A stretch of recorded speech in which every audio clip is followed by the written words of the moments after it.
लोकसभा चुनाव से पहले ब्राह्मण समाज ने भी हुंकार भर दी है और पूर्व से लेकर पश्चिम तक के ब्राह्मणों को एक मंच पर लाने की तैयारी है। यानी जितनी भागीदारी उतनी हिस्सेदारी की ब्राह्मण समाज जो है वो अपनी मांग कर रहा है। हमारे साथ खास बातचीत करने के लिए महामंडलेश्वर यतिरानंद गिरी जी महाराज जी हैं। महाराज जी, आज देख रहे हैं कि तमाम ब्राह्मण यहाँ एक मंच पर इकट्ठा हुए और शंखनाद किया है, क्या उसके पीछे की वजह है?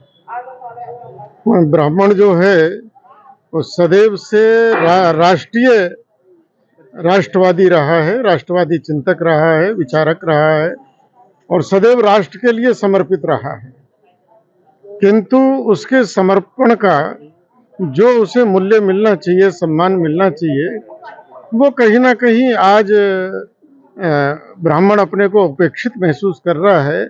आज पिछड़ों की बात होती है, अति पिछड़ों की बात होती है। पिछड़े और अति पिछड़े हम जिनको कह रहे हैं वो आर्थिक रूप से बहुत समृद्ध है। आज देश का यह दुर्भाग्य है कि इस आरक्षण व्यवस्था ने लोगों में इस बात की होड़ लगा दी है कि हम अपने को अति पिछड़ा कैसे घोषित करें, जबकि होना यह चाहिए कि हम आगे बढ़ गए, हम ऊपर उठ गए हैं, हम अब पिछड़े नहीं रहे हैं। तो ब्राह्मण बहुत उपेक्षित महसूस कर रहा है। अगर जिसकी जितनी भागीदारी उसकी उतनी हिस्सेदारी की बात आती है तो ब्राह्मण इस देश में 18 से 20% है। ब्राह्मण को उतना सम्मान मिलना चाहिए, उतना आरक्षण मिलना चाहिए। तो आज की जो ये शंखनाद रैली पंडित सुनील भराला के नेतृत्व में हुई है, तो इसमें ये निर्णय हुआ है कि राजनीतिक रूप से ब्राह्मणों का सम्मान हर पार्टी को करना पड़ेगा।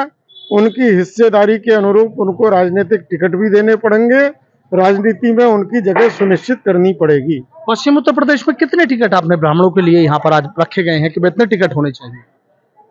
पश्चिमी उत्तर प्रदेश में अभी कोई ऐसा निश्चय नहीं हुआ है, लेकिन कम से कम पश्चिम की जो लोकसभाएं हैं उसमें 7-8 टिकट तो ब्राह्मणों के होने चाहिए, क्योंकि बहुतायत में यहाँ मैं तो कहता हूँ 10 पश्चिम में 10 टिकट कम से कम ब्राह्मणों के होने चाहिए। क्योंकि इस प्रदेश में ब्राह्मण ने जिसका साथ दिया, एक लंबे समय तक ब्राह्मण कांग्रेस में रहा तो कांग्रेस की सत्ता रही, एक लंबे समय तक ब्राह्मण कांग्रेस को छोड़ा तो दूसरों की सत्ता आई, बसपा को ब्राह्मणों ने समर्थन दिया तो उनकी सत्ता आई, सपा को समर्थन दिया तो उनकी सत्ता आई, फिर भाजपा वालों ने ब्राह्मणों का समर्थन लिया तो उनकी सत्ता आई है।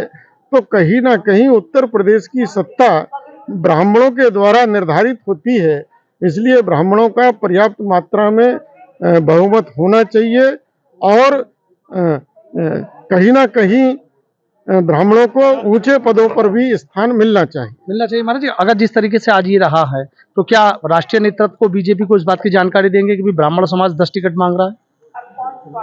देखिए, चाहे बीजेपी की राष्ट्रीय पार्टी हो चाहे दूसरी पार्टी हो, इस सभा से तो सबको संदेश गया है।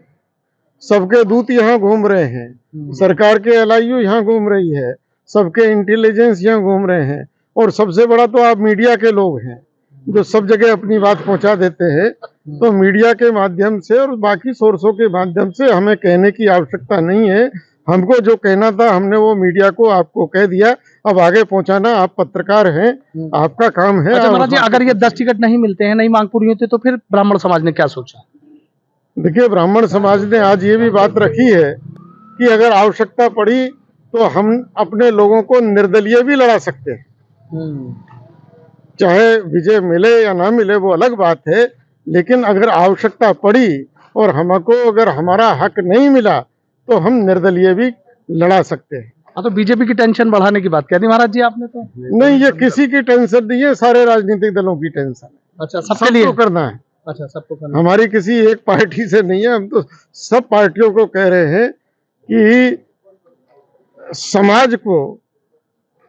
समाज में जब ये बात चली है तो उसकी भागीदारी के अनुसार हिस्सेदारी, उसका हक मिलना चाहिए, चाहे वो कोई भी पार्टी। महाराज जी, आखिरी सवाल मेरा ये है कि तमाम विपक्षी दल हैं, आपने देखा कि जैसे बीजेपी की घेराबंदी की बात कर रहे हैं, मोदी प्रधानमंत्री की घेराबंदी की बात कर रहे हैं, क्या लग रहा है? मतलब आप चूंकि दूरदर्शी तमाम लोग आते हैं, आपके तमाम पार्टियों के अनुयायी हैं, क्या लग रहा है आपको भविष्य अगर 2024 की बात की जाए? देखिए, हम सबकी शुभकामना है। देश आज एक तरक्की के रास्ते पर चला है, और इसमें कोई संदेह नहीं है कि मोदी जी के नेतृत्व में, उनके विजन में आज देश का सम्मान पूरे विश्व में खड़ा हुआ है और भारत एक ताकत बनता जा रहा है। तो मोदी जी आने चाहिए, लेकिन हमारा ये भी निवेदन है कि मोदी जी जब ये कहते हैं कि सबका साथ सबका विकास, तो उस पर भी खरे उतरने चाहिए। बहुत बहुत शुक्रिया। तो देखिए, महामंडलेश्वर यतीनाथ गिरी महाराज हैं और सीधा कह रहे हैं कि पश्चिम उत्तर प्रदेश में ब्राह्मणों को भी कम से कम 10 लोकसभा सीटों पर टिकट देने चाहिए और यदि नहीं दिए जाते हैं तो फिर निर्दलीय प्रत्याशी उतारने का ऐलान भी कर दिया है, जो कहीं ना कहीं एक मुश्किलों भरा कदम विपक्षी पार्टी या बीजेपी के लिए हो सकता है। Sanuj Sharma, ABP news, Meerut.